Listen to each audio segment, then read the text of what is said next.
Just looking forward to going on the road. Obviously, LSU is a really talented team, and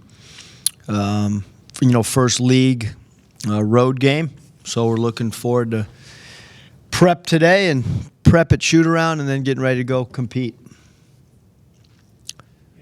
I think your wife tweeted a picture of you, I guess, when you were at LSU and you had like a tie on and your daughter was in the back. I think she was wearing like a little LSU cheerleader outfit, it looked like. And what was that time like for you? I know you guys weren't there real long, but I know you talked about you were pretty close to going to the Timberwolves. That might have set you back on a path to stay in the NBA.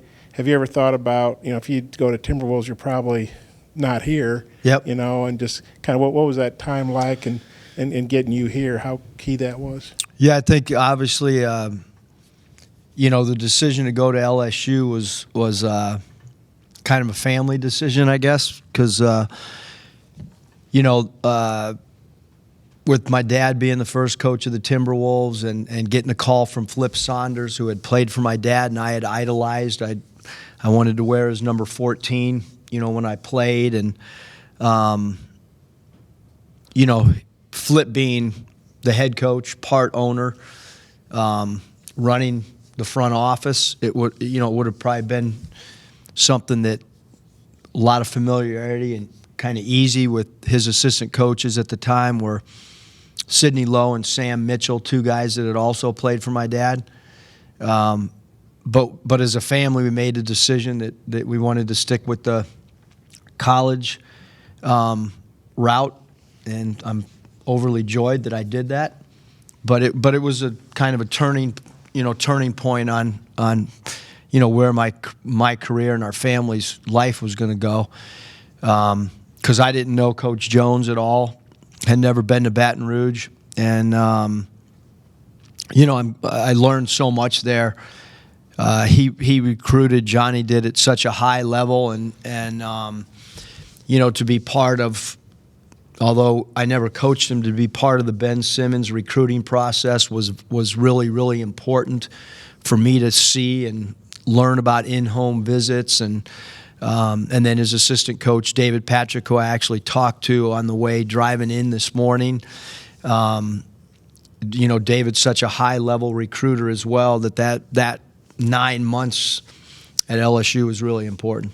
I'm trying to remember, you knew David Patrick from some other thing. He's at Riverside, right? Yes. You knew him, and just what was that time like in Baton Rouge? Do you still have friends there? Yep. That you might see at the game, and just how'd you find that whole experience to be? Yeah, it was an awesome experience. David Patrick and I were friends from the Bay Area. He was at St. Mary's, and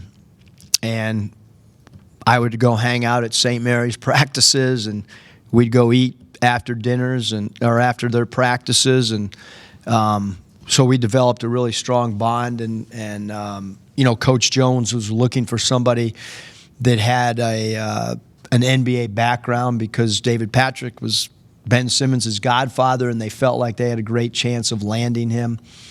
But yeah, we do have friends still in the area. Danielle, my wife's going on the trip because she has friends that she's looking forward to going to lunch with tomorrow. Does that answer it? You were pretty open about your concerns before the season about rebounding. How would you assess how that's gone so far this year? Good. Not great, but good. Better than I expected. Effort's been tremendous. Cannot fault at all the effort of guys going to the backboards. But we're playing bigger, more athletic teams as this thing continues to progress through conference play. But I thought we did a good job against Texas A&M, and obviously Nebo's a really good rebounder at his position, and I thought that we did a really good job against Georgia Tech's front line, which is a really good front line rebounding, and then the same thing with Indiana. When you look at Indiana's 3-man, 4 and 5 spot, I mean, they're big across the board, and I thought we hung in there, and that's kind of what we've done is, we're not getting destroyed on the glass, and as long as we continue to put forth great effort and to box out and keep balls alive, those type of things, I think we'll be fine.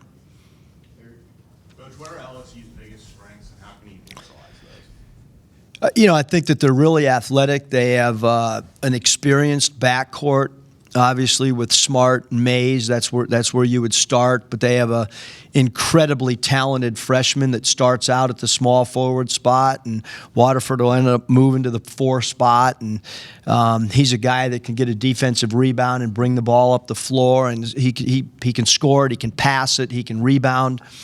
And they're the team that's athletic at the 4 and 5 spot as well, and they're a little bit undersized, and then they have some guys coming off the bench that can score the ball as well. They're maybe a little bit healthier than they have been earlier in the year, and they're a really good team. And then we're playing on the road, so it makes it even more challenging. After the Western Kentucky game, Mason said that he felt like he let a lot of people down with his play that night, but in the 4 games since, it looks like he's found a little bit of consistency. What do you kind of credit that to? Yeah, I think that he's been really focused in practice, and I think you want a player to hurt a little bit after a loss and to self-reflect. Not just him, but as a coaching staff, you have to self-reflect and dive a little bit deeper in your post-game report and figure out, what worked, what didn't work. You look at your practice schedule, did you go too long? Did you go too short? Did you cover everything? Certainly for a player, that's to me, that's growth, that's maturity. We didn't lose a game at Western Kentucky because of any one player or his collective effort amongst all of us. But I do like, as a head coach, I do love to have a player, feel like he's searching for why we didn't win a particular game. You're obviously familiar with the arena there and having coached it that season. And Arkansas has actually won their last couple games. There are a lot of these guys on the team won there last year. Experienced that. You guys have been pretty good on the road. How does all this play into the game? How does your familiarity with the arena and the atmosphere help out, and then the road success? Yeah, I don't think that there's any correlation. Just like when you play at home, our next home game, whenever that is, I don't think what we did in the home game against A&M, there's any carryover. I don't think that, our guys going into that building and winning in the past. Every game, to me, in my opinion, has its own identity. Its own storyline gets created as the game unfolds.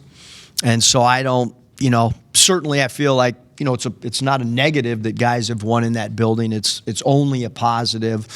But I think that teams change, coaching staffs change, philosophies change, rosters change, and therefore every game's got its own identity. Even, whatever happens in Baton Rouge on Wednesday is probably not going to have an effect next time we play them either. I just think that there's, new themes, new storylines every game. He was a starter last year. Just how has Jalen Harris handled being the 6th man and kind of evolving in the role he's played for you? Jalen's been incredible. He's had a great attitude. He's a spark plug off the bench. He provides energy. He's, the great thing is when you bring someone off the bench, you want him to have a characteristic that changes the look of your team. And he does that. Like, he speeds the game up when he comes in. He speeds the game up defensively, and he speeds the game up for us offensively. I think he's an improved shooter, especially from his own confidence standpoint. But he gives us something off the bench to change the complexion of the game. How's Adrio looked in practice? I think he hurt his knee a little bit on Saturday. How's he looked in practice? Yeah, I think he's fine. I mean, obviously we're aware of him banging knees and maybe want him not to take as many reps. But we feel like he should be ready to go tomorrow.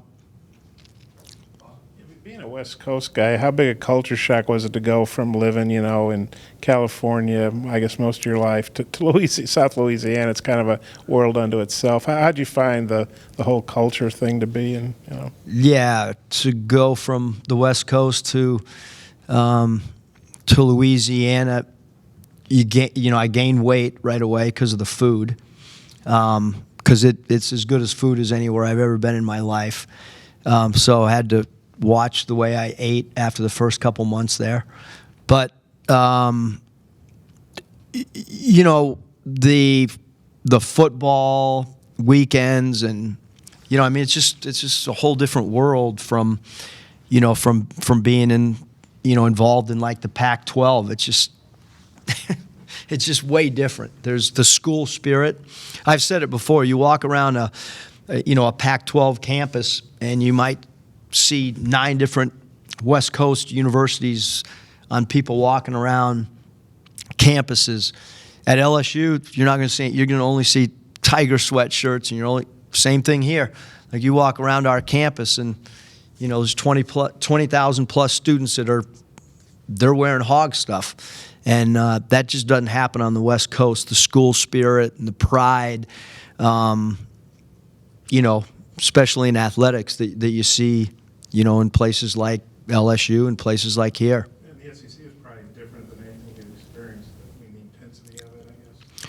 Yeah, I think that for sure in football, but I think that basketball wise in the Pac-12 is pretty intense, and but certainly from a school spirit standpoint, and certainly from a student section standpoint, this league is different in a positive way from other places that I've been a part of or seen.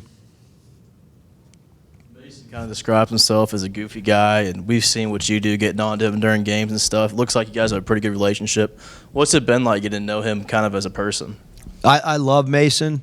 Yeah, we have a unique relationship for sure, in a great way. I mean, I would say that as far as communication-wise, he's an incredible communicator after games.